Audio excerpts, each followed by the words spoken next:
I've been researching about your profile. Then I find something very interesting. You were also a freelance DJ. There is a software on the laptop. I used to just freelancely trying to mix the music just for myself. Tanuj Kumar, who believes in the philosophy that life is too short to be living unidimensionally. So I'll give one example of my own interview. She had asked me a question about India-France relationship, and I was giving quite a diplomatic answer. How do you think this could be possible in the ground reality? Do you really think India and France can forge a close relationship?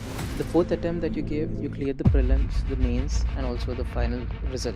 Did you change the strategy? Because I come from an engineering background, just learning the difference and switching it to it took a lot of time. And also I think I had this ego. That is something that set me back. Based on the board that you get in UPSC, your marks are also determined on that. I think this is quite a controversial one. We do not have the choice to choose that board in the first place. So since we do not know where we'll end up until the last 2 minutes in the exam hall, I think it's futile to even think about it. Coming to the mains preparation, you spoke about answer writing. But before answer writing, the student needs to have the content. Whatever textbook we are studying, whatever notes we are studying, do you think we can revise that in that short format?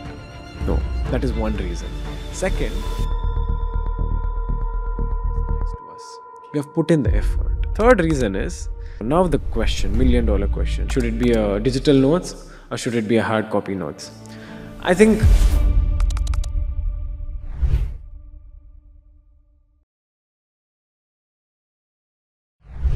Hey guys, welcome to the Honest Hour with Shashank. Today's guest is someone who represents the new face of Indian civil services. Welcome, Tanuj. Thank you very much for having me here, sir. Thank you. So, Tanuj, before we delve into the UPSC preparation and aspects, so who was Tanuj before UPSC? Before UPSC was actually on your radar, what was your childhood like? And I used to not interact a lot. And then after that, as I just progressed with my age and fast tracking to about 12th standard, I think that's when I made my first friend, so to speak. Seriously? Yeah, everybody until that point of time was more of an acquaintance. Acquaintance, yeah. Yes, because you're just there because you're in the same classroom or they're your neighbors. So, but for somebody on whom I could actually put some effort in socializing, I think that happened sometime in 12th standard. Oh. Then after that, there was a shift. Until 12th standard, I was somewhere in the outskirts of Bangalore still, even while living in the city. Then after that, there was this sense of urge at that age that I had to explore.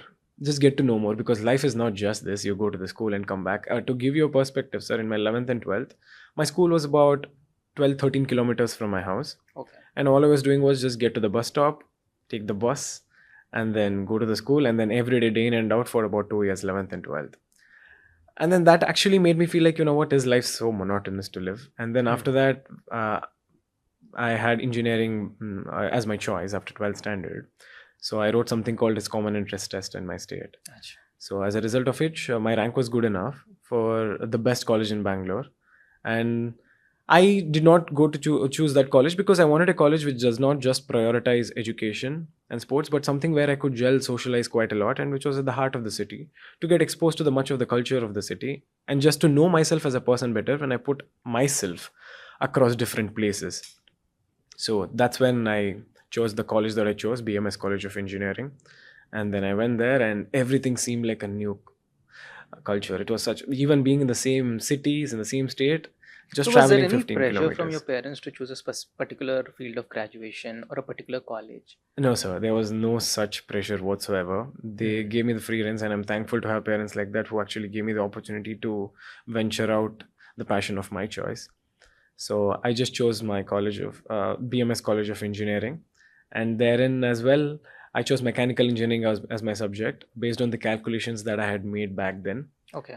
So it was a matter of choice to choose mechanical. Yes, it was a matter of choice to choose mechanical engineering. Why did you choose mechanical? I'm just curious to understand. Yes, sir. My perception back then was that mechanical engineering was an evergreen subject. Even if you take any of the software, the aspect behind it is the hardware. And you really need strong structures for everything to work. And I loved the aspect of that. And also my computer related aptitude wasn't as great back then as well. I think that was a contributing factor too.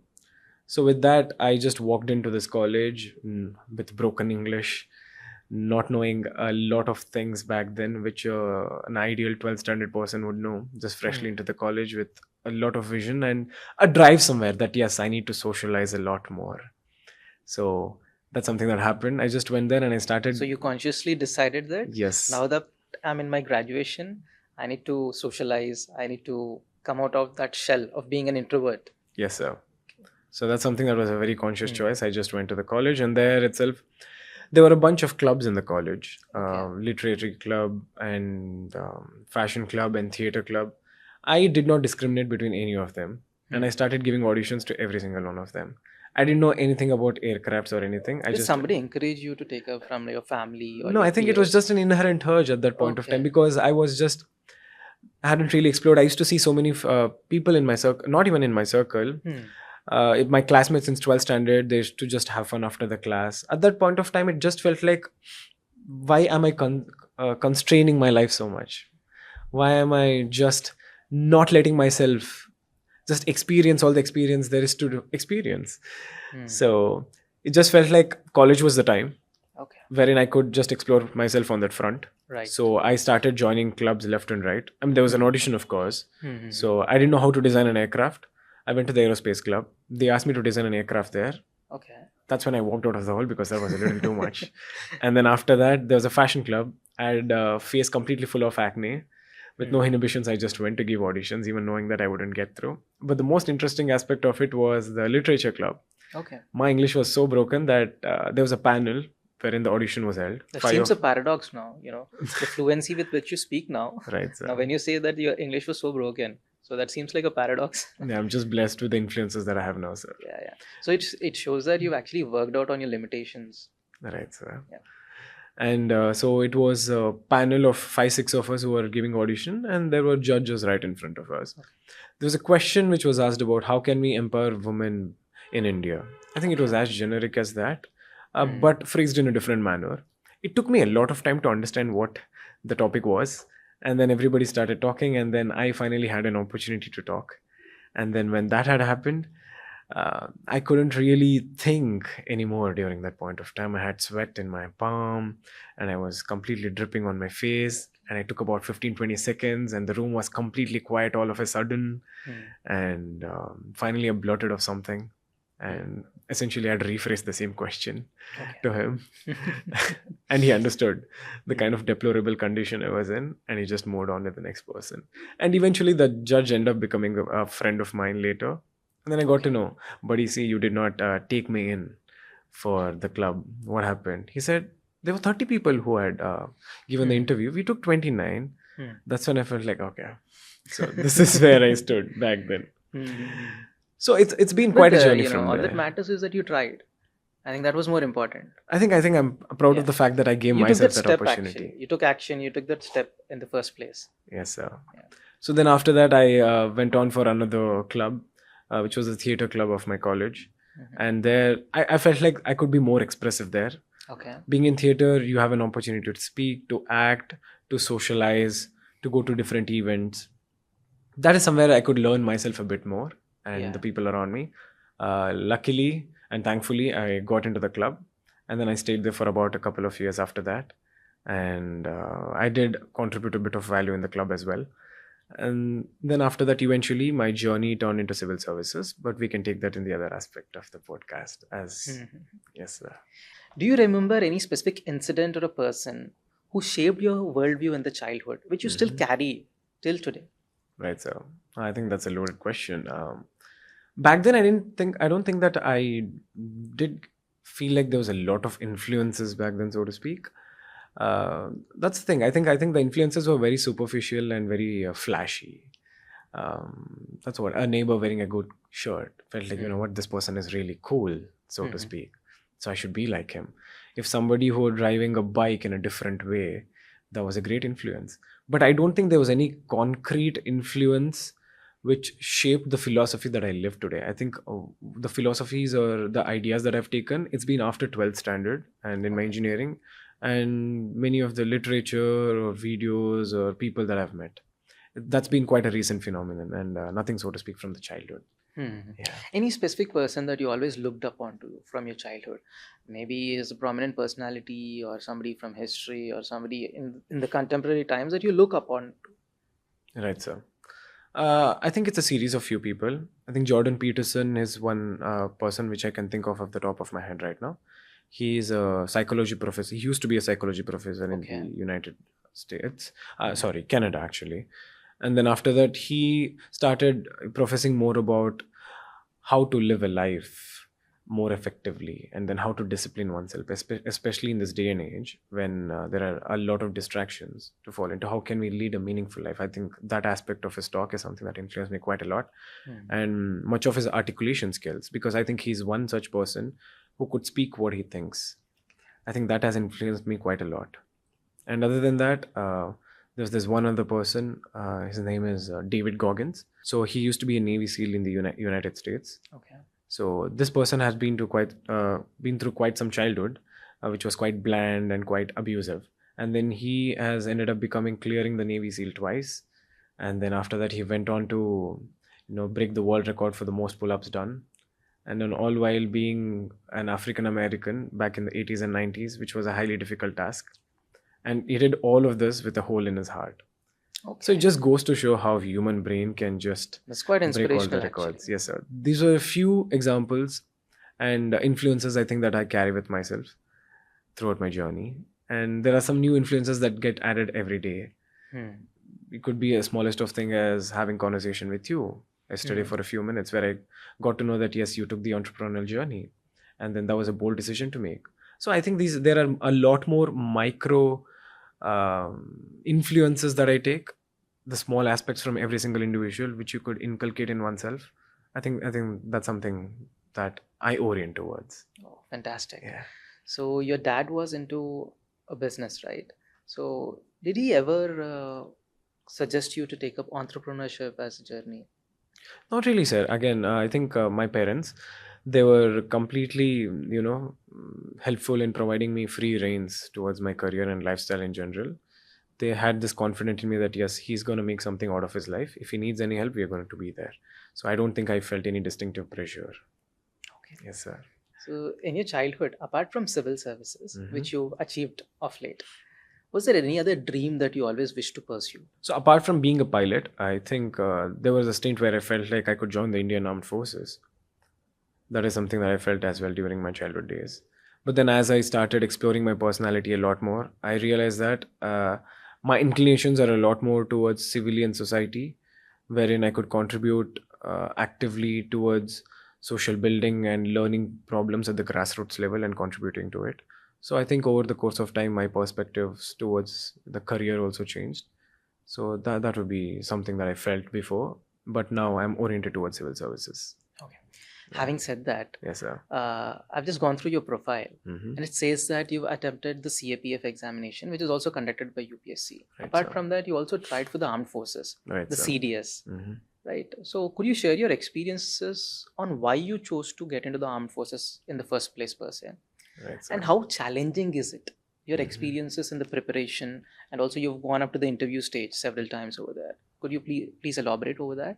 Right, sir. Firstly, the motivation to join, to even take up the exam of for Indian Armed Forces was that I think it was almost because, okay, so I started the civil service journey in 2020, Okay. and I couldn't get through the first 3 prelims. After that point of time, it was more of a desperation to grab onto any opportunities I could find. And since there is the saying that if you are somebody who has prepared for civil services, you have the aptitude to clear much of the other exams as well. Right. And then since CDS, which is the Combined Defense Service Exam, is conducted by UPSC itself, the syllabus has a lot of overlap. So I felt like the theoretical aspect was quite easy to do for an UPSC aspirant, civil services aspirant. So that was something that could be gotten through. And then after that, interview stage is somewhere I felt like, you know what, this is a different ball game altogether. So that was the motivation initially. That because I couldn't clear civil services examination, I thought armed forces is something that I could definitely try and contribute myself to the country. So, and then Central Armed Police Forces was also with the same philosophy in general. But then after a certain point of time when I could actually clear it, I was just thankful that I chose the service that I chose. Because herein, I think there is a strong overlap between civil services and my own personality, because civil services provide such a multidimensional canvas to contribute to the society. So again, to briefly put, it's because I couldn't clear the exams for the first 3 attempts, I felt like venturing out to different avenues. That's when I started looking into CDS as well as CDS as well as the CAPF. CAPF. Right. Could you briefly explain about the CDS examination, the process, and what is the aptitude required for the same? Right, so Combined Defense Service Exam, as stated, is conducted by UPSC. It happens twice a year. And herein, generally, there are 3 papers: English, General Knowledge, and Mathematics. So, General Knowledge as more NCRT content, as well as the current affairs aspect of things. So, whatever we study, polity, economy, all of that. But there's extra addition of science that needs to be studied: physics, chemistry, which people generally do not focus on for civil service examinations. And even when it comes to CDS, one more aspect that has to be paid attention to is that the questions are a lot more straightforward. So a civil service aspirant might have to revise something 4 or 5 times from Lakshmikant's book, but there just 2 times would do good because the questions are straightforward. So the difficulty of certain subjects like polity, economy, they're not as much. But that of science, because which we don't study, that gets quite difficult and needs to be paid attention to. So for any civil service aspirant, clearing the written aspect of CDS should be fine. So once that is done, there is an interview which was conducted by Armed Forces. It's called SSB, Service Selection Board. I'm not sure about the name. I think it should be Service Selection No Board. worries. Yeah. So that is something that where we go, and we are kept there for a period of 5 days. So this happens. So it depends. Do you stay there for 1 day or do you stay there for 5 days? Okay. And this is where the screening happens. Let's assume that about 200 people are being taken for the interview there. So in the first stage, there are a series of tests and discussions that happens. And out of about 200, 40 or 50 might be taken. And these numbers are just for illustration purposes. Okay. So there's a strong filtration that happens. Right. And these 40 or 50 bunch are sent to the next round, where there are a series of evaluation, which basically tries to gauge our mental ability, our psychology, our ability to have conversations, that is through an interview. And then there is a strong group aspect of things where they see if we have the capacity to work in a group with strong camaraderie and try to provide practical solutions. More like a teamwork kind of More thing. like a teamwork kind of setting. Which is quite essential. Which is when it very comes to essential for armed forces. So that is being done over a span of 5 days. And then after that, from 40, 50, maybe 10 might be taken, 4 might be taken. So there is no strict criteria. If somebody fits the idea of what a armed personnel should look like, then they're being taken. If not, then just have to take the ticket back home. Oh. And these starting from the scratch. They have to start from the scratch, just like civil services. So then after that, the people who are selected, they get to go for the medicals.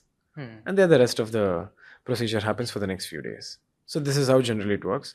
So I have given this thrice. And twice I had gone till the last stage. That is, it's called conference out. So after about the end of 5 days, they select certain people. And I wouldn't be one of them. And then once I got screened out in the first stage itself. Achha. So this has been my journey of CDS, and this is how broadly the exam looks like. Oh, that certainly makes some sense actually. It is about the practice. Many of the successful people, they say that it is not like you do something exceptionally good, but you're very consistent in what you're doing. And as you said, it becomes a muscle memory and you anyways are going to do the right things. True, for sir. that. And coming to this prelims examination, people say it is that you need to be very well acquainted with factual information, or prelims is about the breadth of knowledge. You read multiple sources so that you can actually attempt the questions that which are given. What is your take on this? Is it like you need to go for value addition and going through multiple sources, or sticking to limited sources and revising them constantly? What works? Absolutely, it would be the latter. Sticking to the limited source and revising them again and again. There are multiple reasons for this. One would be is that the way the human brain is structured, we do not have the capability to remember something for a longer period of time. So there's something called Ebbinghaus forgetting curve. So let's assume that we read something today, sir. After about a day, we lose almost about 60% of what we have read. Right. And then that just keeps on depreciating over the course of a few days. And then after about a month, there's barely 2% of it is left.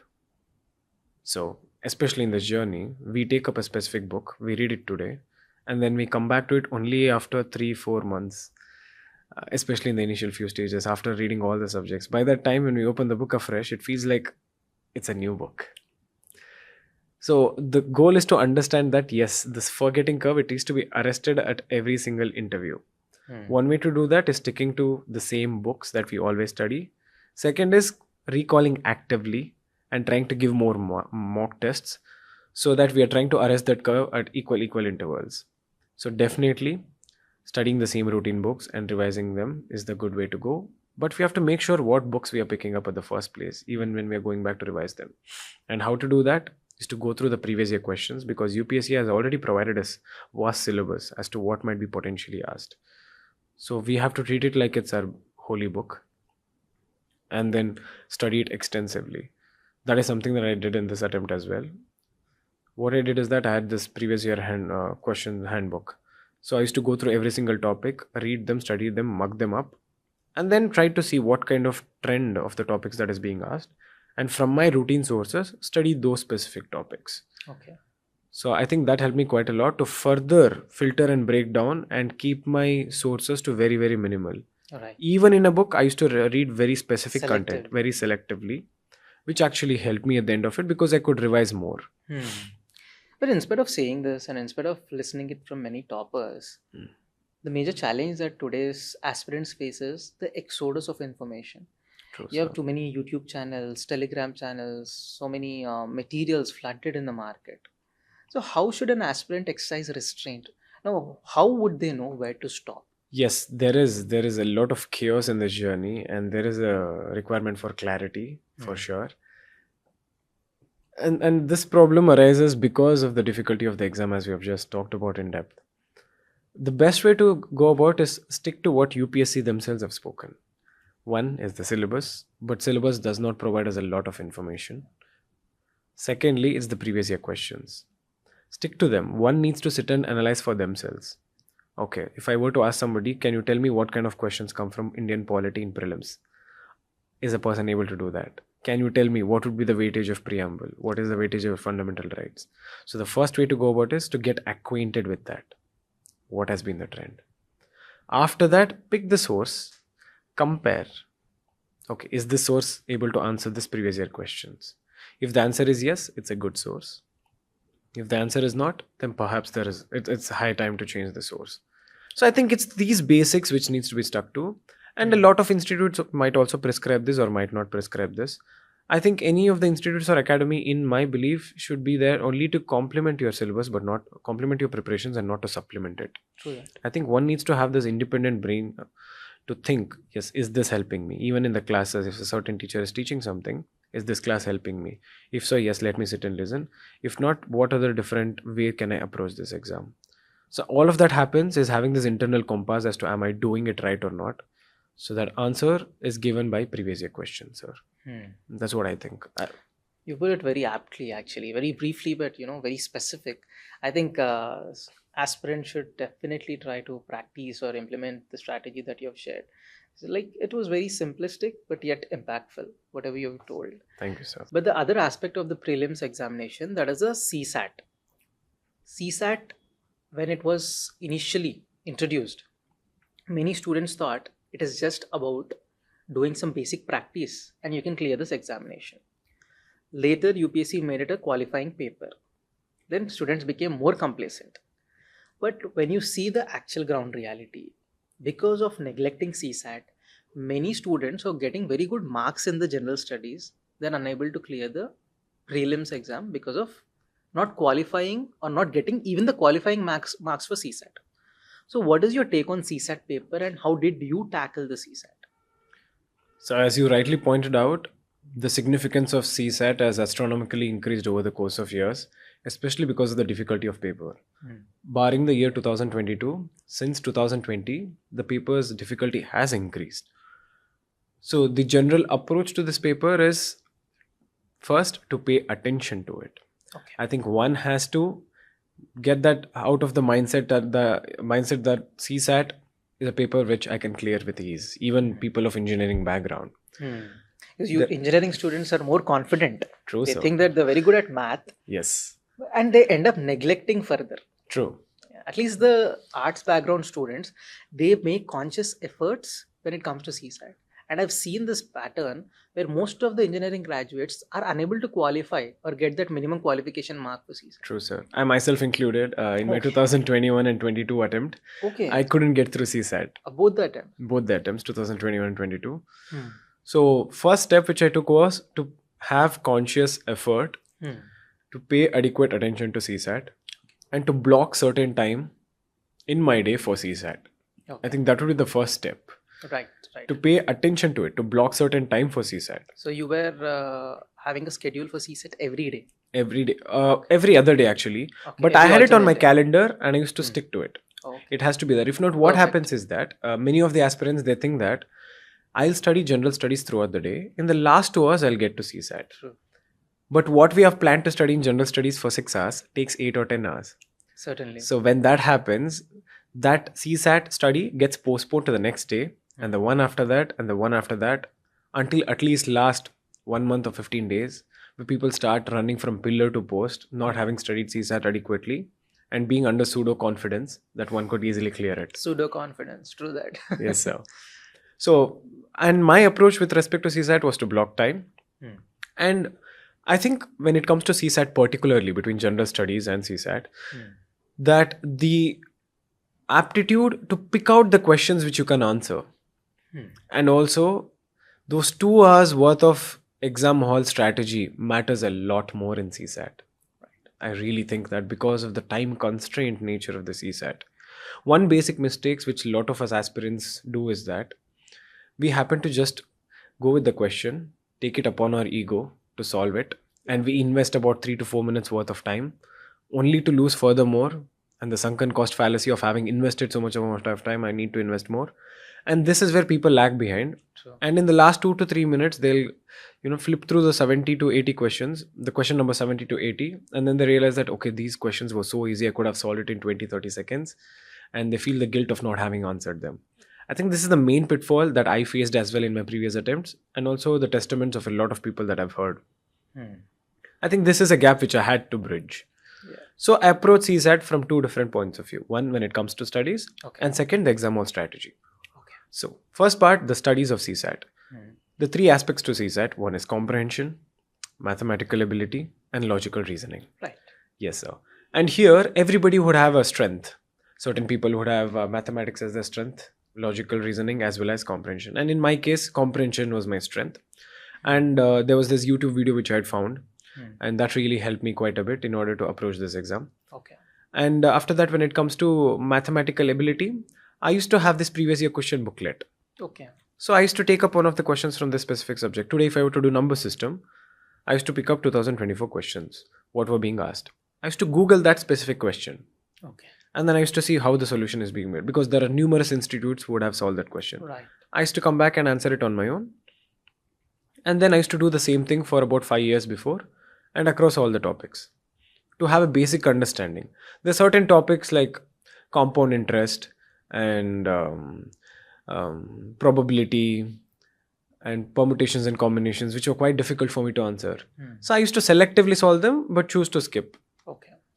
So all of this process made me understand what are my strengths and what are not my strengths. Perfect. Having to look at certain questions and gauging whether this is something that could be solved within 2 minutes, or is it going to take more than 5-6 minutes?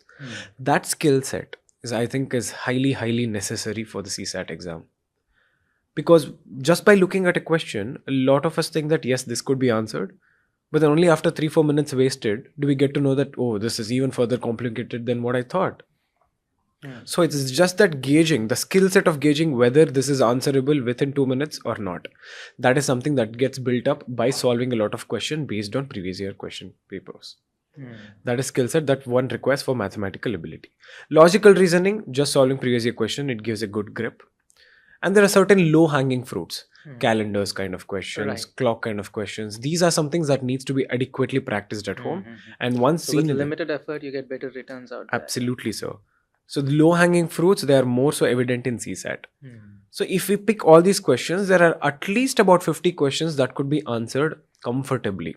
So you need to be very conscious in the areas that you need to focus upon. True, sir. And which can be relatively ignored. Yes, sir. I think that's the game. That's absolutely the game. And we have to take a look at the weightage as well. Number system is definitely not something that could be ignored. So one has to pay adequate attention to it. But then one could gamble with a topic like probability or interest, simple interest or compound interest. So gauging that, which where we could do the positive discrimination between subjects.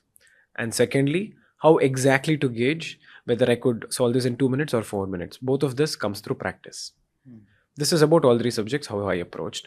And then, secondly, taking a lot of mock tests, even when it comes to CSAT. I think that's a game changer. That was a game changer for me, sir. 7 to 8 mock tests I took for CSAT. And I used to solve them diligently in the exam hall. And I'm going to eventually tell how exactly did I approach this paper in the exam hall as well. Yes, sir. So first part was how did I ended up studying across comprehension and mathematical ability and logical reasoning. Even when it comes to comprehension, I used to make sure that if I could break down a specific question and if I were to, eliminate 2 of the options, I would take the risk. Okay. Even if I were to eliminate 1 option, I used to take the risk. Because the probability of me, in order to get a 0 score, one needs to get 3 wrong answers and 1 correct answer. Right. So even if that equation is a little bit more positive, so one is definitely at an advantage. Yeah, they get 2.5 marks. In this case, I think it's about... Because he said it is 2.5, right? Yeah, 2.5. And then the loss is about 3 Yeah, 0.8. Something like that, sir. So even in the absolute score, the positive marking is quite higher. Right. The net positive score is quite higher. True So that actually incentivizes us to take a lot more risk in CSAT. So that used to be my approach. So in the exam hall, this is what I used to do. There are 2 schools of thought. One school of thought believes that we need to answer all the comprehension first and then all the mathematical ability. And there is other school of thought which believes that 2 to 3 questions of comprehension and 2 to 3 questions of mathematical ability to not overload our brain. Right. My approach was quite simple. I started with comprehension because that is my strength. So in the first half an hour, my goal was to flip and answer all the comprehension, whichever I think I could. Okay, that was your strength. Comprehension was my strength. Okay. I would go from question 1 to question 40. If the question 1 was comprehension, I would read it, I would solve it. Even when it comes to comprehension, I would actually read the options first. And then I used to go and read the comprehension. Okay. Because there are certain options which are so extreme in nature, it wouldn't be...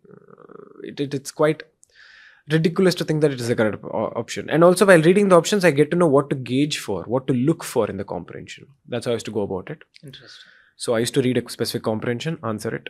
Question number 2 comprehension, answer it. 3 and 4. Then I used to have these mathematical questions. I wouldn't answer them. I used to briefly look at them. Okay, question number 6, I see. This is probability. Better to skip it. Question number 7, this is calendar. I know that I'm going to come and solve it. 8. So what this does to me is that it helps me gauge the difficulty and the solvability of mathematical and logical reasoning questions. I'm not touching them, but I'm just letting it sit in my head. Okay. So I do this. Question number 1 to 4 was comprehension, then mathematics. 11, 12, 13, 14 could be comprehension. I solve it diligently. And then mathematical ability, I'll take a look at it.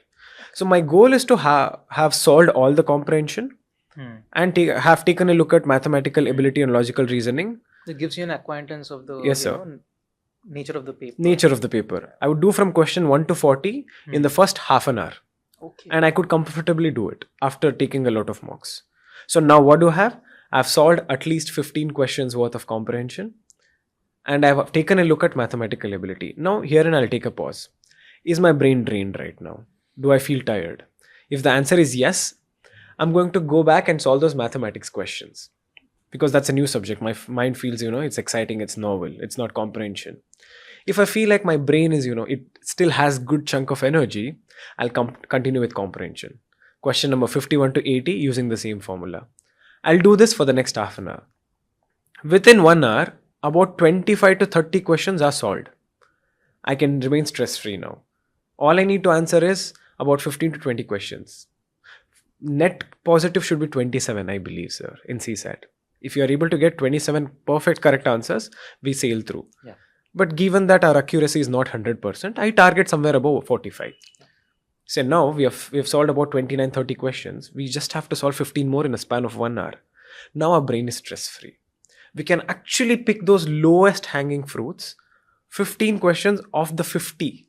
You have to choose just 1 5 out of the rest 50 questions. That should be an easy task now. So my goal in the first 1 hour is to make sure that I maximize my score in my strength and also having gauged the general nature of the paper, so that in the last 1 hour, I can just be like, yeah, see, I've seen this. I think this is a fairly solvable paper. And then I'll start attacking all the easiest questions. So I actually was able to finish all the comprehension in the first 50 minutes. I had solved 29 questions in the first 50 minutes. And then I had about 1 hour, 10 minutes to just score 15 more or 16 more. So this is how I used to go. And then take logical reasoning, mathematics questions selectively. So this is something that I had rehearsed at home and something that I implemented in the exam hall. That's I think quite this helped me impressive. quite a lot. I attempted about 53 questions and I was able to score 110 to 115 is what the average I was getting. Yeah, that's more than sufficient to clear. Yes, sir. This was a shift from about 60, 61 I used to get before. Mhm. And That's- yeah. yes, sir. And even in the attempt that I cleared in 2023, I barely got in. 66.67 was my Okay, score. that was right on the edge. Right at the edge. So something had to be done to make sure that that doesn't repeat. So I had to clear a strategy, carve out a strategy. I think this is something that truly helped me. The That's basis of amazing my and trial. quite impressive. That's a very precise strategy that you've given, and I'm sure lakhs of aspirants, if they go through that and practice that, and they evolve their own mechanism to do so, certainly they'll be in a comfortable position with CSAT. Right, sir. Yeah. After prelims, let's move to the mains examination. Right, sir. So what exactly is the requirement of the mains examination based on your assessment of this examination and experience with this examination? Briefly, what exactly is UPSC expecting from an aspirant when it comes to the mains? Right, sir. So I think there's a strong distinction that needs to be made here, because a lot of our aspirants, are so focused on prelims. Sometimes that means we lose a perspective. We start treating it the same way, an extension of prelims where you tend to write. Yeah. Fundamentally, prelims and mains, they differ in one way. So if I were to ask somebody, did you go for a trip in the month of May to Hyderabad? The answer is whether yes or no. It's quite easy to answer. If I ask the same person, write in 150 words about your trip to Hyderabad in the month of May, that person gets flustered. Because in the first case, it was just about recognizing, the skill of recognizing something is right or not. Right. But in the second case, it's about diving deep into your brain, figuring out the experience and trying to articulate in a structured manner. That skill set is something that needs to be trained. It is not something that is inherent to us. Yeah. So fundamentally, that's how it differs. So Clarity of thought, brevity of expression. yes, sir. This is the expectation. Absolutely. What should an aspirant do to acquire that skill set? So this primarily the technique that needs to be used here is reverse engineering. What is UPSC expecting from us? Yes. UPSC is expecting from us to sit in that exam hall for a period of 25 to 27 hours over a period of 5 days. True. And in a chunk of 3 hours each, barely 2 hours break in between, and then going at it again for a period of 5 days. This is the mindset. From then onwards, you are expected to write something for 150 words in 7 minutes. So what do I need here? I need content at the very basic. I need to have the endurance to keep on writing. Third, I need to write it in a time constrained format. Fourth, I need to have this content readily available to deliver. Fifth, I need to be able to structure that content. So there are various facets of skill sets that is required in mains. So that is the need of understanding. Even before we approach the mains exam, we need to understand what are the various demands. Why people find it so difficult to even get started with mains and keep on postponing it is that because there are too many things that mains exam is demanding from us. One, we would have studied the syllabus once or twice. The content is not yet ready in our brain. Second, the question seems so cryptic to answer. We do not understand the demand of the question. Yeah. Yes. Second, even if we understand the demand of the question, we do not know how exactly to structure it in the points. Yeah, that's a major challenge for many aspirants. Yes, sir. And fourth, how do I write 150 words in 7 minutes? And then fifth, if somebody had gone beyond this extent, how do I write all of this for 25, 27 hours? So when we the problem is an aspirant confronts all of these challenges at once. So it actually pushes them away from this whole exam unless you are really courageous to sit and write down, even if you have half knowledge about it.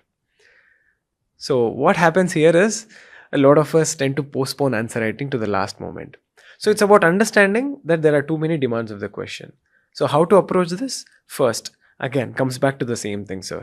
Take a look at the previous year questions. What exactly is the exam demanding?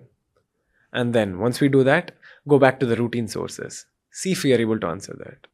Right, sir? And we might not even get full clarity with respect to it.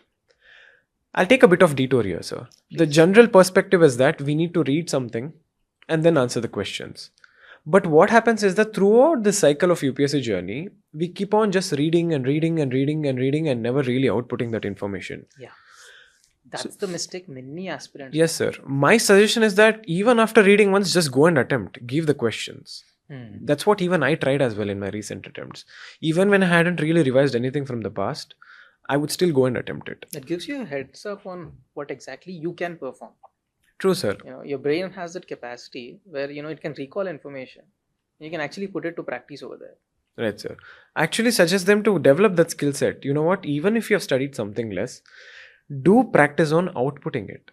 Because that is what matters at the end of the day. Because there's nothing called as perfectionism in this exam. Absolutely not. That's where most of the students, they vie for perfectionism and end up doing nothing. Right, sir. End up not taking any action per se. True, sir. So here what I would suggest is, even if you have just studied, I'm assuming that you're somebody who has finished 1 or 2 rounds of studies of the subject, sir, because that is necessary before switching to mains. So once one has done that, take the previous year questions, or better yet, sir, toppers copies, because that would be a good direction. So once we go to toppers copies, let's assume that today we are answering a question on president, which was being asked. Take the topper copies, look at the question, try to write it in your own words. So once it is written in your own words, and then compare your answer with that of the topper copies. Now we will know where exactly we are going wrong. And then after that, try to attempt the previous year questions based on the similar model. I think this needs to be done before even trying to read the same subject again and again, because this helps us understand what is relevant for the subject, right, or what is not relevant for the subject. If you take some book like Indian Polity itself, for example, Lakshmikant, it's written primarily from prelims point of view. True. There are a lot of aspirants who still stick to it even for mains exam. So the only way we can we can gauge whether Lakshmikant's polity is important for mains, or rather it's just enough for mains, is by understanding, okay, these are the questions that are asked in mains. So previous year questions needs to be written, and then toppers copies needs to be compared, and then come back to the routine sources to study. This is something that I was adequately following. This would be the first step. And even here, while one is writing the answer, one doesn't just need to jump and write in 7 minutes format. Because as I said, there are different skill sets that are at play here. In the first round, what to do is that we take a question, note 7 minutes constraint. Let's forget even the recalling aspect of things. Let's take an open book test. Because the main goal, let's try to perfect how to meet the demand of the question now. So I've not given you time constraint. I've not even, I've removed the burden of mental storage from you. So now I'm going to give you the question, write it using the paper. So now the student is actually going to develop the skill set of how to structure the question.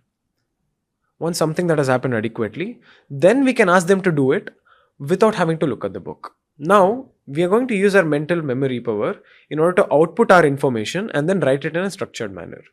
Now once we have perfected this, then put in the time frame of 7 minutes so that we train ourselves to do all of this in a time constrained manner.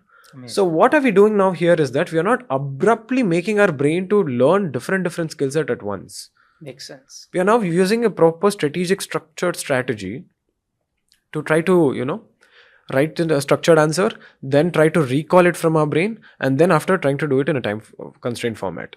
I think this is how one needs to approach the exam, because at the end of the day, answer writing skill is all that matters when it comes to mains. Because there are much seasoned aspirants in this exam who barely have 30-40 pages worth of GS material for one subject, and they're still able to clear it. The reason is they've mastered the art of answer writing. The content of a new person who hasn't been in this journey for a long period of time might be more. They might have more content, might quality content. But the problem with them is they wouldn't be able to output it in the exam hall in a time constrained manner, to be noted. But a seasoned aspirant who has done it might have very minimal content, but know how to structure it, how to use different information. Right. So this skill is something that needs to be developed. I would say first answer writing. We need to reverse engineer. Start from there and then start adding on all the extra written information. Again, mains itself is a whole new domain. There are a bunch of suggestions that could be given. But this is a great way to approach this paper, given that a person has actually studied the whole of the syllabus at least twice. True, true. That's quite an apt way of putting at things. And coming to the mains preparation, you spoke about answer writing. But before answer writing, the student needs to have the content. Right, sir. So when it comes to content, how do they structure their content? Mhm. And what are the sources in which they have to devise their content? Mhm. Whether it is handwritten notes that they have to prepare, or whether should they go for digital content? How does it work? So, sir, any content should be good, sir. I think this is a very personalized. There's a personalized answer to this question as well. So, if we take No, a do you think like you need to prepare your own notes, or just rely on some material or text? this depends across subjects, sir. I'll illustrate through an example. One, if I'm able to answer a specific question through any routine source, then there is no need to make notes. The purpose of making notes is to make sure that our journey gets easier, that we are able to recall information. That is the main primary goal. For example, if I'm taking a book like Lakshmikant, I've seen people who are making notes out of Lakshmikant. They're copying everything in preamble and writing it separately. Yes. Yes, but I ask the question, why do this? It's a redundant. It's a redundant exercise because you're literally copying the same thing. Yeah. The whole purpose of notes is to make sure that you are able to study it in those last few days effectively and try to recall the most. The purpose of notes is we got the exams GS 1, 2, 3 and 4 back to back. Just a week before the exam, we just get 1 day for each general studies subject. So our notes needs to be really, really apt, or whatever source. I'll choose it as source. Source as the word. Our source needs to be really, really small, really, really apt, Precise. and precise, concise, and a short format. This becomes even more necessary just before our GS2, where you have just 2 hours worth of time to revise the whole thing. Just before our GS4, we have just 2 hours again. So this should be the mindset. So whatever textbook we are studying, whatever notes we are studying, do you think we can revise that in that short format? No. That is exactly why we need to get something like a notes so that we could revise it in a small matter of time. That is one reason.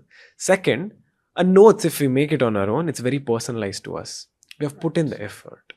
We know exactly what words are. That is another reason.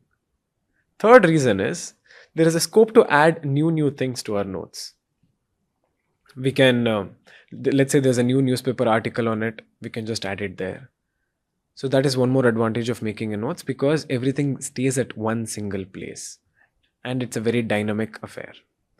So now the question, $1 million question, should it be should it be a digital notes or should it be a hard copy notes? I think in my case, I did both.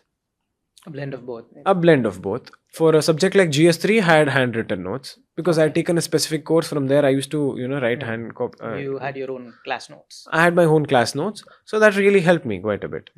But there are certain subjects where there were a lot of PDFs that were given provided. Yeah. So it didn't really make sense for me to print them out. Because if I print them out, if I need to add a new image, new page, I think that wouldn't be as easier for me.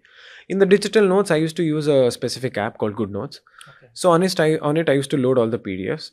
And then I could add new pages, I could add new links, new images, whatever it might be, any current affairs. So I think that really helped me quite a lot. I think I took a very personalized approach. I've used Evernote as well, Good Notes, as well as Microsoft OneNote based on my own requirements. So I say it becomes really, really personal to oneself. If one has a tablet and finds it quite easy around their digital device, I think digital device is a really good way to go to make notes. If some people feel like I need to go old school, I need to write things down to understand, then definitely it suits them, sir. I think this is a highly, highly personalized opinion. I think one needs to really try it out for themselves throughout this journey and then figure out what is most optimal for them. It certainly answers most of the questions young aspirants have when it comes to the mains preparation. Going ahead, whether it is the prelims or the mains or the personality test, another significant aspect is the current events of national and international importance. Right, sir. So what was your strategy to tackle current affairs or current events per se? Right, sir. And is newspaper reading still relevant? Newspaper reading is absolutely relevant, sir.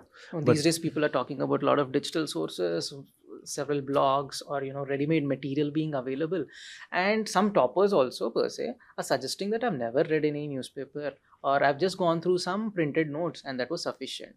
And this is what even the aspirants have started the preparation. They're reluctant to read the newspaper. They think it's a waste of time. Right, sir. So I think one thing which confronts them this challenge is that one is time. If people had all the time in the world, they would read all the newspapers and then go. That is one major issue. 2, it's the limited amount of brain capacity. And 3, the static itself is so high. We want to optimize our time with current affairs. So with this challenge being in the fora, so my suggestion, something that I followed as well was, I used to read the newspaper of the day. Because Any one newspaper is sufficient. Any one newspaper is sufficient. Some people suggest 2 newspapers per day, so they get some diversified perspective. I don't think that is humanly possible, right? From the get-go, no, sir. But there are certain instances where one needs to add second newspaper. Sure. I'll eventually get to that. That would be, after you complete your foundation. Yes, sir. Absolutely. So for a beginner, going for 2 newspapers might consume a lot of time unnecessarily. True, sir. And there's a reason why I suggest that newspaper needs to be studied. Because there was a question in Prelims 2024. If my memory serves me right, it was along the lines of mention all the UNESCO heritage sites that was set up, that was announced in the year until December 2023 or something. So if one needs just year-end compilation of an institute, one can't differentiate if something was in Jan 2024 or November 2023. So one needs to have a timeline-based understanding of when the news happened. Because if we take any compilation instead of newspapers, so everything is just put in there, but we don't know when did it happen. Right. That is one issue. Second issue is that there might be some issue in the newspaper which might have been recurring over a course of few weeks. Yes, you develop a sense of familiarity. True, sir. You see how the issue is evolving. True, sir. And then there is one more instance where there is a specific issue, but it was just featured once or twice. So while reading the newspaper, we can gauge that something has been happening quite intensively and the other thing wasn't as intense. But when we read the compilation, we don't truly understand the intensity of 2 different issues. Absolutely true. Yeah. So that is one more major issue. And there is a third issue with this aspect which you've just mentioned. Right, many sir. People do not pay attention to this. Yes, sir. See, this you get to know only when you're looking at the evolution of an issue. True, sir. When you significantly understand which issue is more important or not, how do you get it? True, this is something I don't think anybody has addressed of late. Yeah, please. And then there's a third issue to it as well, sir. What happens is that in our newspaper, we read something on a day-to-day basis. Today I read something, I got 15 minutes chunk of information. So it sits in my brain, have the ability to process it and make better opinions on it. So the same issue evolves tomorrow. My information towards it is better because I'm interacting, there's freer space in my brain. So that issue or whatever I'm reading sort of internalizes with me and it results in my opinion, maybe the different news that I read, I'm able to interconnect it. These are the subtle advantages of reading newspaper that we witness. But what happens with these compilations at the end of the year if you just attack it's just a copy paste of several information. True, sir. But what happens is that we don't really develop those opinions and we try to bombard our brain with all of that information at once. So there is very little processing of that information which it happens. We don't get adequate time or space to use those informations. So that's develop a perspective per se. Very true, sir. So I think that's a very subtle tragedy that happens if you just try to cram everything at once at the end of the year, especially current affairs. So I think these are the 3 major issues. With that being said, newspapers is not the one-stop shop. True. So this is how my approach was. Yes. I used to it has to be complemented with material as well. Absolutely. But also more importantly, when it comes to newspapers, it also helps build your aptitude when it comes to reading comprehension. Absolutely. It also builds your language as well as articulation skills per se. Yes, sir. That is one thing. So how I used to go about it was I used to read that day's newspaper. Let's talk about it from the point of view of somebody who's getting started because that's newspaper is something that's daunting for them because they don't know what to read. Exactly. And especially with a paper like The Hindu, it becomes more challenging. True, sir. I for myself, when I picked it for the first time, I think I was sitting at it for about 5-6 hours. And then I used to make a note of it which was larger than the newspaper in itself. So I used to take up the paper. I would take up the paper if I were a new aspirant. I would read it. The basic rules are whatever is purely political nature to omit it. Whatever that is, quite murder, robbery, all of this is generally not relevant from UPSC point of view. One more layer is if you think you can map it to the prelims or main syllabus, then that issue generally becomes relevant. If you can think that, okay, this issue can be put under polity, economy, that becomes relevant. That is the basic mantra. Yeah. That's fundamental of reading the newspaper. True, sir. That is fundamental of reading the newspaper. So while reading this, even people have doubts. Okay, whether am I doing it right or not? But yes, let's continue this exercise for a period of a month. At the end of a month, there is a coaching compilation. Now we ought to compare. Read the compilation, see. Do you think that you read this the last 1 month? If it is same, it means that yes, you are on track. Because the institutes know what is relevant, what is not, because they have been on this journey. So we read the same thing. And then we go to the next topic. We do this for a couple of months. We sort of gauge and get into the direction of what the exam is actually demanding. And reading the paper doesn't consume a lot of time after that. Sure. And I would suggest not to even... It takes 45 minutes maybe. Yeah. Yes, sir, after that point of time. And then after that, we don't even have to make notes of this. Yes. This monthly compilation. You just read it, be an aware citizen. But the moment January or February hits, all these coaching institutes, they start releasing their own compilations. Yearly compilations. Bi-yearly compilations. Yes, sir. 6 monthly compilations. So that I think becomes quite relevant, because now you're not just studying to understand. You're now studying to cram. You're studying to remember it and output in the exam. But now you're not studying to understand, because you already have understanding of major issues that appears now. Yeah. Now with limited amount of time, we can focus on trying to cram all of it and remember for the exam. Okay. I use the word cram quite strongly here because we have already understood. Cramming is very, very important. At that stage of preparation. True, sir. Yeah. So yes, now it becomes very optimal for us to pick up these year-end compilations for prelims. Prelim specific compilations is what is given.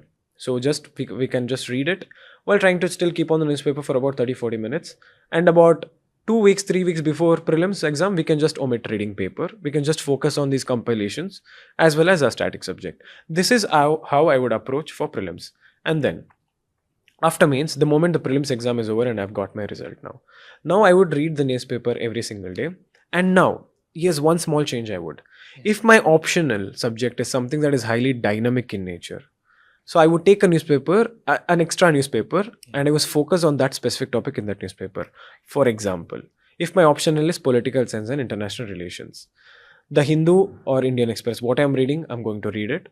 I'm going to pick another newspaper and I'm going to read international relations from that newspaper, so that I have a wider perspective on my optional subject. Economy people can do the same thing with their subject or anything that is dynamic. So this is one extra addition that I would do. But I would strongly emphasize on the mains compilation as well right after this, because it would not just contain all of these evolving issues. They would also have certain value additions, which is highly current in nature, which might have gone top of our head. And we could straight away use it in our paper. So the same importance that I gave to the prelims compilation, I would give to this as well. Right.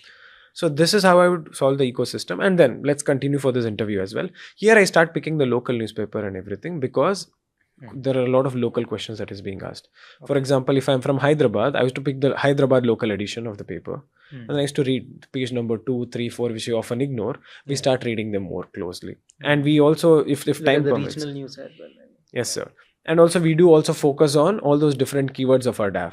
If my DAF contains something like cricket, for example. So I would focus on cricket related general issues as well. So that becomes my syllabus now. Makes sense. Yes, sir. So this is how broadly we would approach newspaper, both from prelims, mains and interview point of view, and how we would treat newspaper as well as compilations in our journey. Yeah. Amazing. That's quite an apt way of putting at things, because what you suggested makes sense, because you're not going for any kind of extremity. Right, sir. Depending on the nature of the examination that we are giving, you're trying to optimize it according to the requirement. True, Whether sir. for prelims you have a particular set of strategy, for mains you are going to utilize in a particular manner, and for the personality test in a particular manner. So that is what is necessary, because some students overdo things. Yes, when sir. we ask them to read the newspaper, वो 4-5 घंटे बैठ के newspaper ही पढ़ते रहते हैं. Yes, sir. So yeah, that makes sense. Now moving to your optional. Yes, right? sir. You've taken the optional of political science and international relations. Yes, sir. What motivated you to choose an optional? See, for a beginner, from a beginner's perspective, one of the major challenge for them is to choose the optional. And many students come up to us and ask, sir, what is the right optional? Which is the best optional? So these kind of questions prop up. And also, there are a lot of people who sometimes guide them and also misguide them. What is your take on that? And what should be the approach to choose an optional, and what made you choose this particular optional? Yes, sir. So optional choosing, I think it's a deal breaker more so than anything in the journey, because it has got 500 marks. Yes. And the range of marks is also so high of people who have cleared and who haven't. Yeah. With that being the case, optional subject should be like a love marriage. So you should really pick carefully so that even in difficult times, you know that you can still go back to it and then read. Even if you feel depressed, you feel like, you know what, I haven't been clear to this able to clear this exam. I have no more to study. But I have this subject which I so love so that I can go back to it and study. I think that should be the general approach with respect to it. That is thumb rule one. Second rule is that, is there a lot of good source in the market with respect to this subject? So that should be the second criteria. We can't choose certain orphan optionals which barely taken, and we would be finding it so difficult Right. to go and choose a mentor or a source. Yes. But unless you have something in place, a safest bet to choose one of the top 10 optionals that is being chosen. That is how I approached it. Mhm. The third thumb rule which I followed is that, is there a good overlap with the mains syllabus? Because I would want to reduce the amount of time I spend on mains if I can study the same thing in my optional so that I can output it but in a different manner. That was thumb rule 3 for me. I think these are the basic rules that needs to be sorted out in our mind before approaching any optional. And there's one more fourth rule which a lot of people follow. That is, has UPSC been rewarding good amount of marks for this optional? Before, this used to be true for certain subjects, but now we see marks hovering all around. Because there was this trend of choosing mathematics for a while, and then political science was a trend. But in the attempt that I cleared, the maximum people were barely getting beyond 280. So every year this dynamic is changing. So the fourth rule is not really holding so much of water these days. So I think we have to take a recourse to the first three rules and then approach optional. Having said that, Yes, sir. some students come up and say that, sir, I'm interested in the literature. Or some students come up and say that, sir, I want to pursue the same optional, which was my core subject in graduation. Yes, sir. So what's your take on this? So I think so. See, like when we speak about general studies overlap, when it comes to core sciences or core literature kind of optionals, they do not have any kind of overlap. True, sir. Yeah. What would be your suggestion for those kind of students? Firstly, one needs to understand that the difficulty of the paper that they answered in their graduation is completely different from the difficulty of UPSC optional subjects. Right. I can say this because I am a mechanical engineering graduate and there is mechanical engineering optional as well.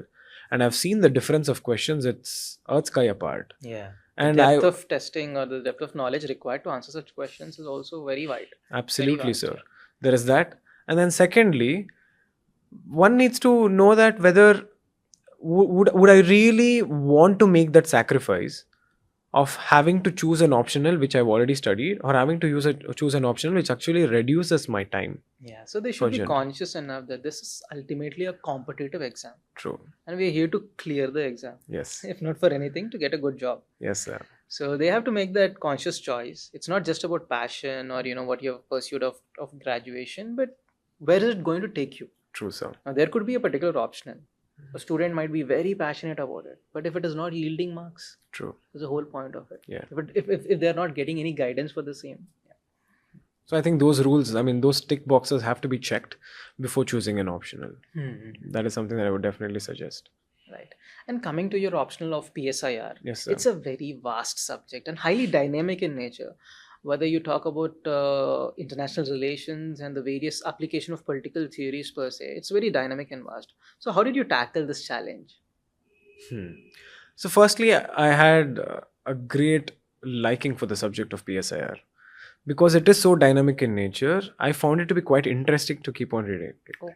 So what is the challenge for a lot of people? I found it to be a sweet challenge for myself, having to read something new. I like your optimism and that positive thinking.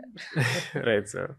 So that is something that really appealed to me. And second aspect is that in a lot of subjects, we read one single subject throughout the course of 500 marks. Yeah. Here I felt an opportunity where I could read two different subjects as my optional. One was political science, the other one was international relations. Yep. So I think this dynamism is really something that really appealed to me, that I get to learn two different things in one optional.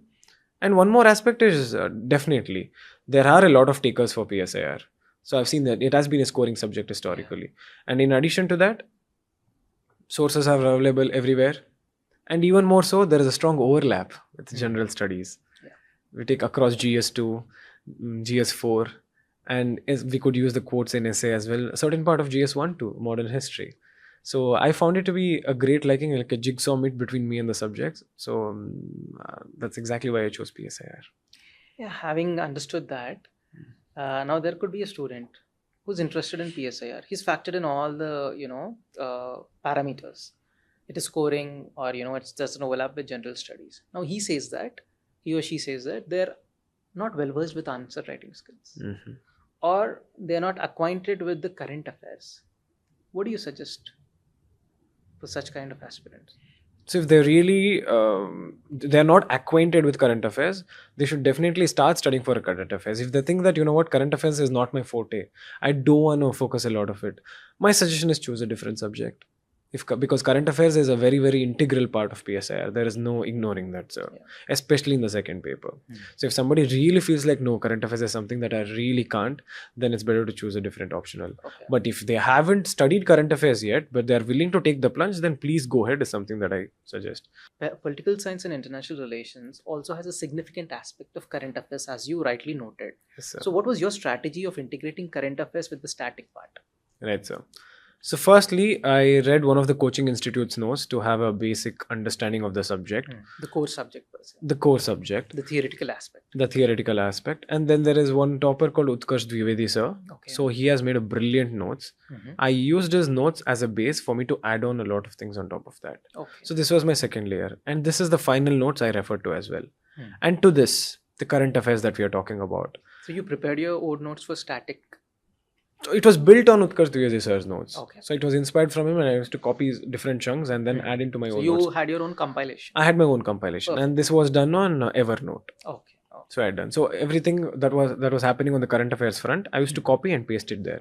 And my sources were from newspaper, from different coaching institutes compilation. So it's all over the place. Sure. Maybe I listen to a podcast and I say something that was great said by our external affairs minister S. Shashank sir. Yeah. I used to copy and paste it. So the whole world was a canvas for current affairs from me. It's just that I would compile it in Evernote. So you need to know what is relevant for you and relevant for the exam per se. True, You sir. used to pick up and add to your notes. And what is relevant? It comes from toppers copies and previous year questions. This is something that has to be staying there all the time. Yes, sir. Coming to answer writing, see, you've discussed about the main strategy as well. So for general studies, this is a particular level of aptitude and approach required when it comes to answer writing. For optional also, is there any specific kind of modulations that we have to work out on, or the same approach of general studies works for optional answer writing as well? Absolutely. That's a good question, sir. So general studies and optional are too wide. The answer writing skills required are quite apart. Okay. And even when it comes to optionals as well, there are certain arts-oriented subject and science-oriented subjects. So there also the approach changes. So I'm going to speak from the arts point of view because my option was political science And and most of the international students relations. take up art subjects only when it Yes, comes sir. to UPSC optionals. So here the whole basic of writing comes from a very flowy manner and it needs to be quite scholarly.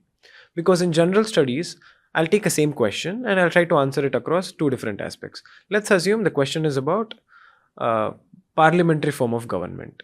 That's the question.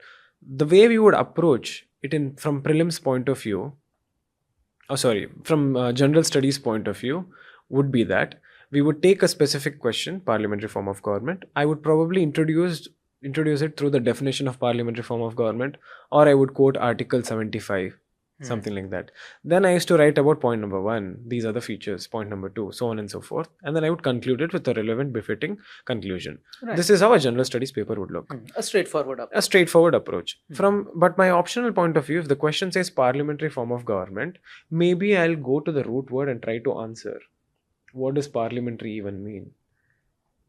Yes. Then, or maybe what does government even mean? Okay. So I have to take care of the structure better here. I have to introduce what is parliamentary form of government in a very befitting form. How am I going to do this? Maybe I would start with the quote of a scholar, quote of a thinker. Yeah. And then maybe I might talk about how back during Socrates or Sophist time, there was a sort of democracy that was present. Yeah. And nascent then I'll form take of democracy. Nascent form of democracy. And then how did it evolve to the current form? What are the different scholars of parliamentary form of government? Then probably provide a critique to what are the problems with parliamentary form of government and quote a few scholars. What is the contemporary relevance of parliamentary form of government? How the democracy and parliamentary democracy is sort of waning in certain countries, how authoritarianism increasing, and then probably provide a way forward. So here we add in a lot of scholars. Here we write a story essentially. So this is how it would vary as opposed to a general studies paper. Sounds apt, yeah. And this is something that could be gauged only when you start writing more and more answers and once we look at topper copies. This again comes back to what I've been saying, like Practice. an old record box, that previous year questions and topper copies and comparing becomes really, really important in order to gauge this difference. Yes, sir. So that formula of referring to the PYQs, toppers copies, and practice. Yes, sir. I think the deliberate practice has to be done. True. Where you see them, emulate them, and also apply them. Yes, sir. Yeah. That sounds quite apt. And coming to the last question on PSIR, like if you had to look back at your preparation for the political science and international relations, what are the general things that a beginner needs to avoid while preparing for PSIR? Holding a lot of sources. I don't think PSIR is a subject where we need to hold a lot of sources. Sticking to one basic book and revising it time and time again. That would be one thing. Second is the conceptual clarity. Based on all the subjects, I think political science is one subject where, since we have to write it in a very artistic manner, there has to be a very fundamental understanding of different scholars and what every single thought school is thinking school is trying to say. So this is something that needs to be paid Talking attention about to. scholars and thinkers, I just missed out on this point. One of the major challenge for PSIR is Yes, to sir. understand the thinkers Yes, and sir. their theories. Yes, sir. First is to understand, and later is the application part. Right, sir. So many people find difficulty initial stages because they come from engineering background, or even if it is from arts background, people are not acquainted with this kind of scholarly literature True, sir. and also high sounding jargon and technical concepts. So what do you suggest as part of this? Like, how do they master understanding these theories, or how do they get acquainted with the theories and learn applying them? So we start from the very basic here. So the first thing that we study when it comes to a subject like PSR is that we typically start from trying to learn about different scholars, Plato, Aristotle. We try to understand them as a human being. We try to empathize with them. And the best way to go about this is, one, there's this page on YouTube called School of Life. So it has got small chunks of 5 to 6 minutes worth of videos of every single scholar so that we can try to understand what their life was about. Okay. So the best way we could provide a scholarly opinion from the point of view of scholars is try to understand the kind of environment that they were living in, what era they belong to, Right. what were their influences. So This basically is the we have, context per se. we have to set the and context. circumstances. Yeah. Trying to understand them like it's your best friend.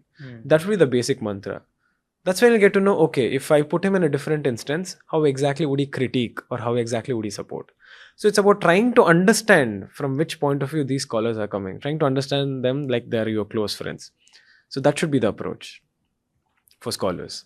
And from their ideologies, liberalism, realism, there are numerous ideologies. It's trying to understand what is that ideology trying to say at the very basic. What does that ideology believe in? The essence of it. The essence of it. So once this is done, it becomes quite easier to quote scholars wherever it is befitting, because it randomly pops into your head thinking that, okay, this friend might have said so and so thing in this instance, so let me just write about him here.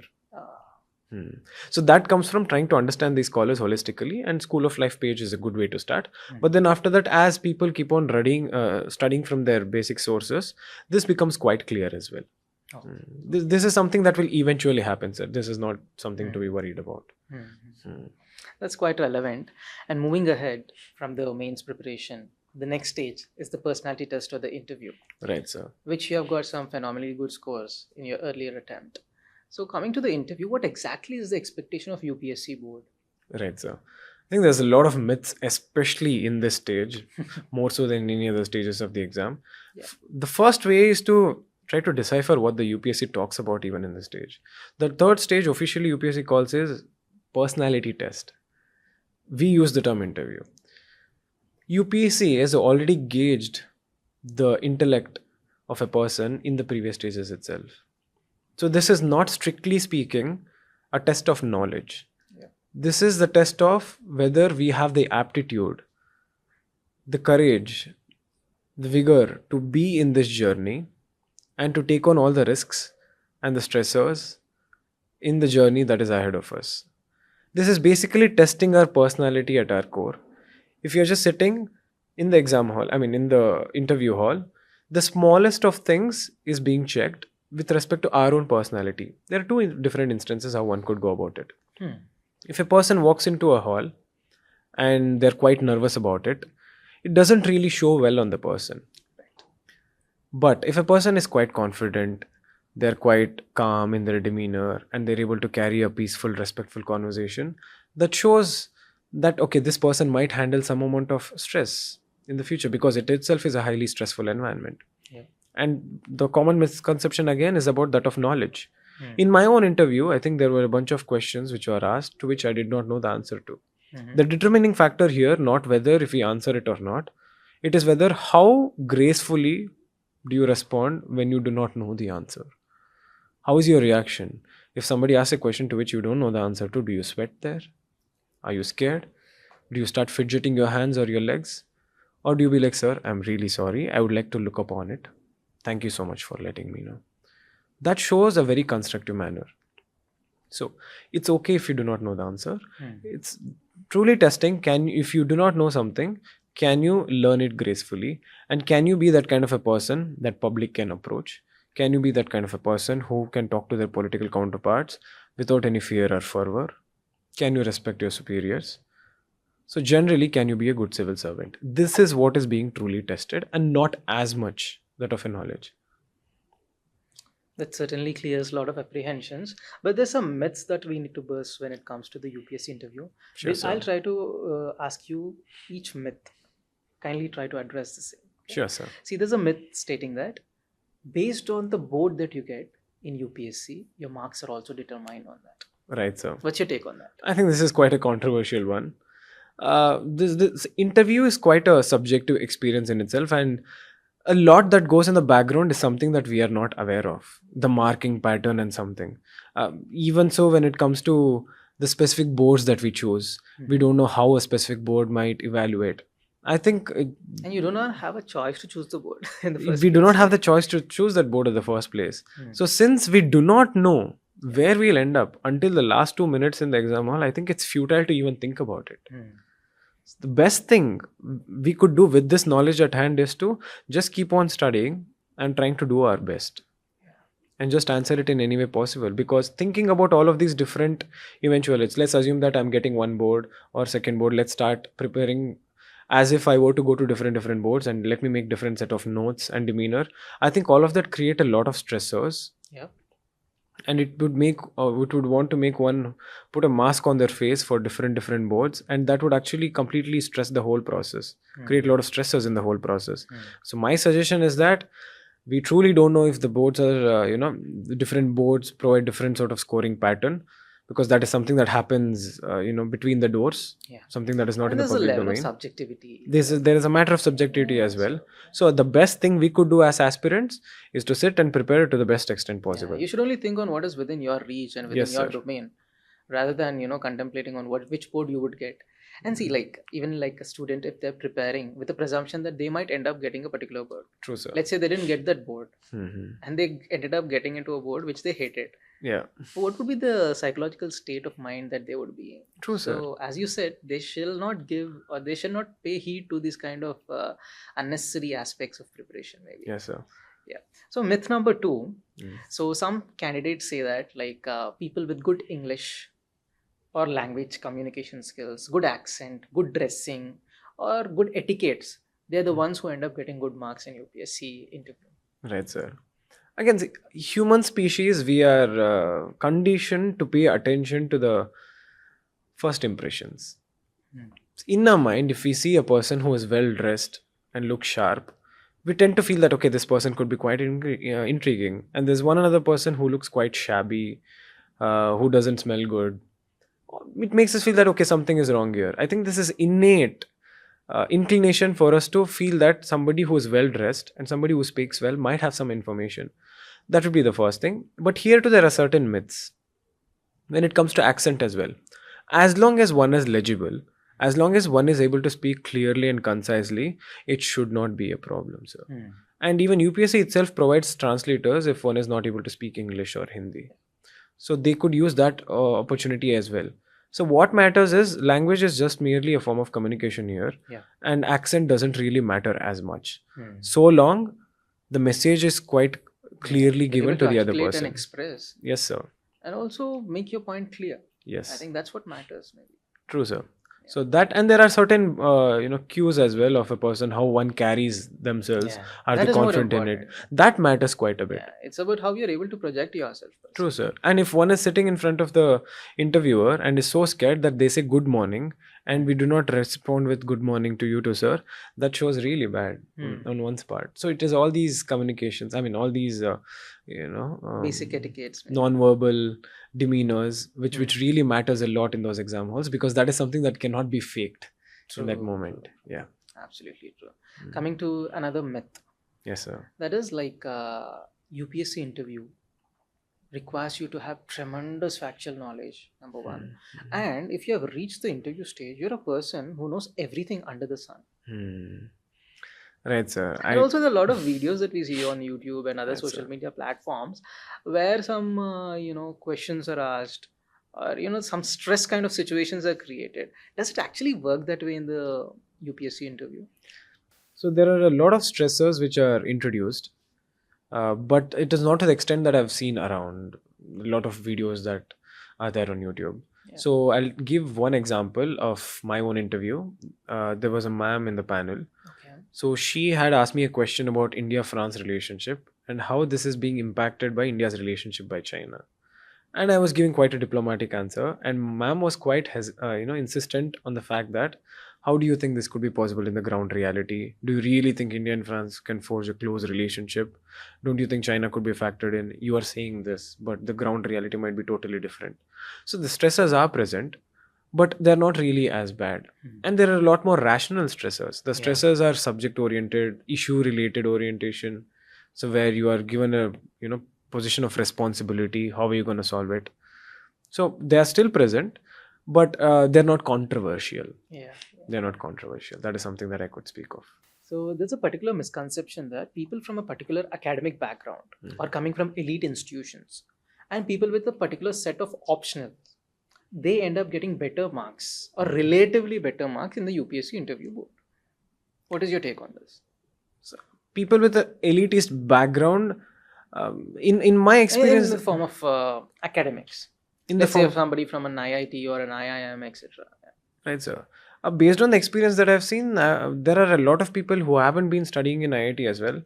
There have been a good chunk of batchmates who studied in any other tier 2, engineering colleges or have been medicos who have been scoring well over 200, 210s as well. Yeah. So on the basis of my experience, I think there has been a level playing field irrespective of one's institutes of graduation that I've been studying in or the optional subjects. So I think it would be one of the myths, according to me. In the UPSC personality test, there could be some questions which we are unable to answer, or there could be some questions based on our weaknesses that they see as part of our DAF. In that scenario, how should an aspirant tackle that situation? First, if there's an issue of a weakness, so to speak, we have in the DAF, it's about gracefully accepting the truth that yes, this has happened so and so. Maybe I couldn't clear my college in the 4 years, it took 5 years. It's about accepting the fact that yes, I was not a strong student, or if I was going through a challenges, explain it to them, and then show them that I have come a far way from here. I've fixed all those issues that I've had. Maybe there are still some, but I'm taking so and so steps to improve upon it. I think the board generally rewards people who have been improving and have focused on their issues and have actually seen positive benefits out of it. I think that growth curve is certainly appreciated across any aisle of UPSC, sir. So, another question that I'd like to ask is do we actually need to prepare for the personality test, or is it how does your personality shape? Can you just prepare it for 2 months before the interview? Is it possible that way? Right, sir. So personality test, we have to look at it from a very broad point of view. What is personality? Personality is that everything a person is composed of. So it is one's hobbies, one's relationship with his friend circle, the city that person has grown in, the kind of roles he had taken in the society. So all of that is something that shapes our personality. When they say that personality test is actually testing one's personality, it's a wake-up call for us to understand our own personality. And most of us, we do not understand our personality. We are just so busy with our life, we do not introspect and try to understand what we are made out of. So here it becomes important to understand, okay, what are my hobbies? Am I really enjoying it? What are the different facets of it? Okay, I've been living in a city like Bangalore, but how exactly has Bangalore influenced me? Yeah. On a day-to-day basis, what are the things that I see in my city? What are the issues?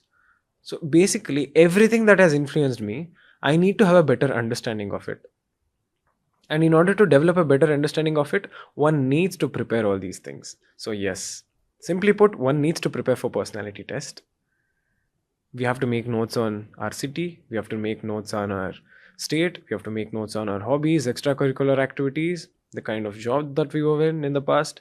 So all of that has to be paid adequate attention to at the end of the day. So every single word that is present in DAF becomes a sole syllabus in itself, which needs to be holistically studied in order to show them that all these things have imparted my personality, and I would like to be well versed in it, so that if you have any questions around it, so that I could comfortably answer. Rightly said. Now, there's another aspect to the UPSC interview. People say that you need to give diplomatic answers to impress the board. Right, Is sir. it true that way? I think there are certain. I think honesty is definitely rewarded in an interview, sir. But it depends on how we are saying it, in what words we are choosing to express it. Because especially if we choose the career that we are in right now, we needs to be ensure that we are providing truth to the society around us. But at the same time, the words that we choose has to be careful so that it is not misconstrued or misunderstood by any margin. So words become our weapon, and words could make or break how the society perceives it. So with that point of view, UPSC strongly gauges the kind of words that we are using, and if something that seems quite off, something that seems quite extreme, is more often than not true and could be misunderstood in a different manner. From this point of view, yes, UPSC expects us to be diplomatic to the extent that we are truthful about it and not use diplomacy as a means to manipulate or dilute the reality of the situation. So, finally, what is that single myth which even you might have been carried away by earlier, that you think an aspirant should not believe in when they go to the UPSC interview? I think it's the belief that UPSC panel is biased in some way. That they might choose a specific person and does not choose a specific person. I think this myth is really, really significant because it plays with our mind throughout the course of this journey. Subconsciously. It makes us read specific topics. It makes us word a few things in a different manner, which might not reflect the true reality or what we want to truly speak. Thinking that the board is biased makes our preparations itself biased. So if you believe that they are there to just completely understand me, I just have to portray what I truly am to them. They're just getting there to know me. We're going to have a great 30 or 40 minutes worth of time. They'll get to know me, I'll get to know them. It will be a beautiful conversation. If we approach it that from point of view, I think we could be highly stress-free. So I think that was one of the biggest myths that I had to overcome, and I did overcome, and I think that was quite fruitful, sir. Amazing. Certainly, this conversation is going to help clear a lot of myths and misconceptions about the UPSC interview. Right. So, coming back to this aspect, Tanuj, now you're at a level, okay, you cleared the examination where you can observe Indian youth. And you might have also observed there's a level of obsession when it comes to government jobs. Right, sir. Is this obsession healthy? Now, like, after having cleared, do you think that this obsession is healthy? Or many people also think that this is the only definition of success. In many rural areas or in towns, the family or the peers also believe that if they get a government job, they are like sorted for life. So what's your take on this? So I think one's intentions of coming to civil services has to be quite society oriented, sir, here in this journey, because there is a lot of misconceptions about the services in themselves. One needs to truly ask why they're coming to this journey. It's a service at the end of the day. We get the opportunity to make changes at such a vast level. Right. And the government provides civil servants the funds and the power and responsibilities to put food on the plate of lakhs and millions of people, to build roads, various infrastructure, to influence healthcare and the policies of future. This is such a noble line of work that there are very few services, even in the private sector, that could provide. If these are the intentions, I think the obsession is truly justified. But if there are any other intentions that, I'm going to have a high quality life, I'm going to have this and that, I think somewhere down the journey, one truly is going to be disappointed to some extent, or even at the personal level, one would feel that sense of insecurity, just having to feel like, today I'm here, somebody's not picking up my luggage. That's not a great goal to have in life. Right. And it provides a sense of entitlement. Yeah, And that truly curtails the personal development of an individual, as well as the kind of work that you could be doing in your service. Right. So they end up becoming shallow human beings first. Very shallow human beings. So that is why the obsession is justified so long you're holding Gandhiji's talisman at your heart. Otherwise, I think it's quite a superficial goal in this journey to take, if monetary means or materialism is the ultimate goal for one in life. But having said that, or having understood that, there are also critics who say that this obsession for government jobs is imprisoning Indian youth.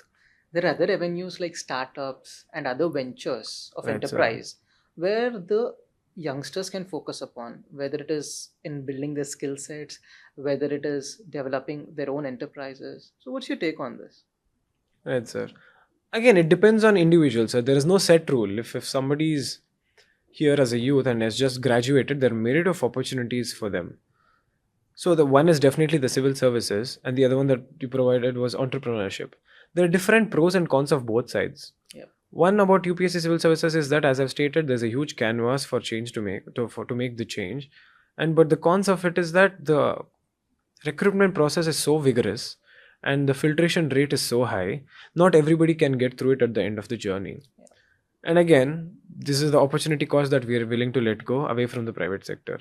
For a country like India, it might seem like Indian youth is losing out on a lot of demographic dividend in actually being actively contributing to the society. But at the same time, as I stated, backups needs to be kept in place. Yeah. 2 years is a good enough time to invest in this exam, so that one could understand oneself. So they should also know when to quit, maybe. They should also know when to quit in this journey, absolutely. And also this exam, we look at it from a very narrow perspective that, okay, once we clear, we get into civil services. Times people end up making it their identity. True. Yeah, preparing for civil services becomes their identity. True, and they live that identity. Yes. Civil services aspirant. Yeah. I'm aspiring for civil services is a different thing. Yes, sir. But you're a civil services aspirant. They embrace that identity for years together. Yes, sir. And as you mentioned earlier, they take upon their ego. That's where they're stuck in that loop, maybe. True, sir. So in this journey, as I stated again, 2 years is a good enough time. Yeah. And if anything more than 2 years, one needs to really look into it and then see if they're really growing in the journey. And definitely the skill set is, being eroded for any more time than that. But with that being said, alternative jobs are also being looked at. But then again, more so important point is that we think that all of our skill set and everything is being eroded, but the personality is being made while clearing this exam. Absolutely. That is there as well. It teaches you life. It teaches you life. If not for anything, it teaches you a lot of things. True, sir. It makes you a more aware citizen. Yes, sir. Yeah. So one thing that we truly have to... Yes, sir. Yeah. One thing we truly have to take into consideration is the personality building of clearing this exam or even preparing for this exam. Yeah. And all of this is truly scalable even in industries. Yeah. As somebody who's able to have such a wide understanding across the subjects and can hold a conversation about different facets is somebody who's industry ready. Yeah. They just need a specific technical skill set that is required, and they'll be a very holistic person and a force to reckon with in the private sector as well. So that part of the equation that is more often than not not paid attention to. But yes, I don't think this journey is of any less value of not clearing than clearing it. That certainly puts a lot of things in perspective. Yes, sir. Yeah. So Tanuj, at a personal level, have you met an aspirant who has failed multiple times? Or let's say prospectively, if you meet an aspirant who's failed multiple attempts, how would you counsel them? And they're heartbroken. How do you counsel them? Yeah. So talk to them. Just let them speak. Pour everything that they have in their heart, and then I would get into the specifics of things. At what stage has that person been failing, and why exactly do they think that they're failing? But there are certain basic pointers that needs to be paid attention to. Do they have financial constraints, or do they have freedom there to keep on pursuing that journey? Second, if they have any other obligations to take care of. Third, if they have other passions in life that they would want to do. And fourth, if they really, really want to stick in this journey anymore. If the answer to that is quite positive, then I would suggest them, yes, please continue on it. And then there are certain areas from here. There are certain weaknesses in specific stage which they are not able to overcome. I would provide suggestions on that specific field. So I think that would be a textbook solution after that. I think that certainly makes any average youngster understand what exactly is the requirement of this examination. Thank you so much for your patience and time in the first place. And I'm sure the insights that you have shared, the opinions, and the journey that you have shared with us is certainly going to be a source of inspiration for lakhs of aspirants out there who feel directionless, who feel misguided, who feel hopeless. For all of them, I'm sure it is certainly going to be a masterclass on the right approach for civil services preparation per se. So thank you so much, Tanuj. Thank you, sir. Thank you for having me.